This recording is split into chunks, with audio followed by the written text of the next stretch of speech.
사람이 마음으로 믿어 이르고 입으로 고백해서 구원에 이른다고 말한 것입니다. 마음에 믿어서 아무리 의롭게 되어도 부인해버리면 그만 없어지고 마는 것입니다. 여러분, 믿음의 고백은 우리 마음속에 꽉 들어찬 신앙을 강하게 할 뿐 아니라 풀어놓습니다. 여기 전지가 있는데, 여기 모타가 있는데, 모타에다가 전선으로 연결하면 모타가 돌아가지 않아요. 이와 같이 우리 믿음은 전지와 같습니다. 여기에 일하는 것은 모타인데 말로서 고백하는 것은 전선과 같습니다.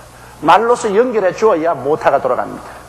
아무리 여러분 마음속에 강한 믿음의 전지가 있어도 입술의 고백의 전선으로 모다에 연결해 주어야 모다가 돌아가야 공장이 돌아가고 생산이 되죠. 하나님의 역사가 일어나려면 여러분 마음속에 믿음의 전지를 하나님의 능력의 성령의 모타에 연결해 줘야 되는데 그게 바로 믿음의 고백입니다. 그러니까 그 믿음을 의로 느끼십니다. 그 다음에는 하나님께서 그 믿음을 고백하게 했습니다. 너는 이제 너 이름은 아브라함, 그냥 높은 아버지, 존귀한 아버지가 아니다. 아브라함, 많은 무리의 아버지, 열국의 아버지 이름을 바꾸라. 그리고 너의 아내는 사레, 나의 공주가 아니라 사라, 즉 열국의 어머니라는 이름으로 바꾸라. 그래서 그들은 먼저 꿈을 가지고 그 다음 믿음을 가지고 난 다음에는 하나님이 꿈과 믿음이 입술로 고백되게 만들었습니다. 매일같이 그 부인은 남편을 보고 아브라함, 즉 열국의 아버지여. 아브라함은 자기 아내 보고 사라, 열국의 어머니여. 아직까지도 마른 나무처럼 자식이 없는 그 두 부부가 깡마른 할아버지 할머니가 서로 쳐다보고 만국의 아버지여, 오 열국의 어머니여. 참 희극도 희극이 아니라 비극같이 같았습니다. 눈물을 흘리지 않고는 그것을 들을 수 없습니다. 다른 사람이 볼 때는 요사이 현대어로 말하면 보통 치매에 걸린 게 아닙니다.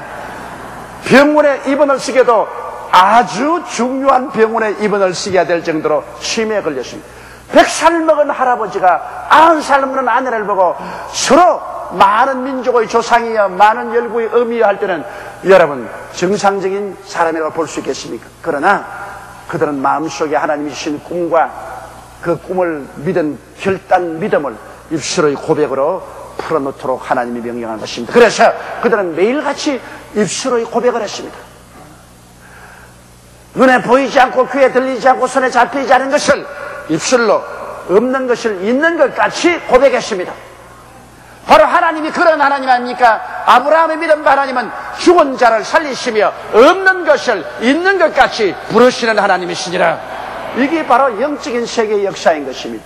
없는 것은 지금 있는 것 같이 부를 때 그 말씀이 나가서 있게 만드는 것입니다. 이러므로 여러분 아무것도 없는데 내가 어떻게 입술로 고백하는 건 거짓말 아닌가? 그렇지 않습니다. 그건 거짓말이 아니고 없는 것을 있는 것 같이 부를 때 믿음이 풀리는 것입니다. 믿음이 나타나서 역사하는 것입니다.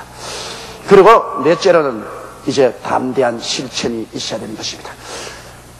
이 혈루병하는 여인에게 예수님이 지나간다는 소식이 들리자 어지럽고 아프고 고통스럽고 군중에 둘러싸여 있음에도 불구하고 그들은 믿음으로 실천했습니다. 행함이 없는 믿음은 죽음입니다. 모든 일에는 그것이 이룰 때가 옵니다. 전도서 3장 1절에 천하의 범사에 기한이 있고 모든 목적이 이룰 때가 있나니 하나님이 모든 일을 지으실 때 때를 따라 아름답게 하셨다고 말한 것입니다. 때가 왔을 때 기회를 놓치지 말고 실천해야만 하는 것입니다. 히브리서 10장 38절 39절에 오직 나 여인은 믿음으로 말미암아 살리라. 또한 뒤로 물러가면 내 마음이 저를 기뻐하지 아니하라고 말한 것입니다. 그러므로 여러분 우리가 꿈을 갖고 믿음을 갖고 입술로 담대하게 고백하고 있으면 반드시 때가 옵니다. 때가 오거들랑 그때는 담대함을 가지고 실천하십시오.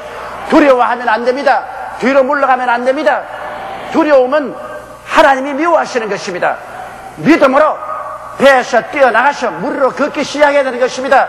믿음으로 지붕을 뜯고 평상을 달아내려야 되는 것입니다. 믿음으로 홍해수를 향해 걸어 들어가야 되는 것입니다. 흡결을 메고 믿음으로 요단강으로 들어가야만 되는 것입니다. 때가 오면 담대한 실천을 통해서 하나님의 역사가 일어납니다. 히브리서 10장 35절에 그러므로 너희 담대함을 버리지 말라. 이것이 큰 상을 얻느니라고 말씀하고 있는 것입니다. 혈루병 앓은 여인은 이 4단계의 신앙 법칙을 사용하여 예수님을 만나고 삶의 변화를 체험했습니다. 꿈을 갖고 결단한 믿음으로 담대히 입으로 고백하고 실천하여 손을 내밀어 그 옷에 손을 대어서 기적을 체험한 것입니다.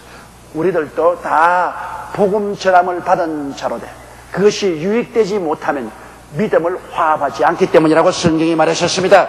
우리가 하나님의 은혜와 복을 받기 위해서는 오늘 이 4단계의 믿음의 법칙을 사용해야만 한다는 것입니다.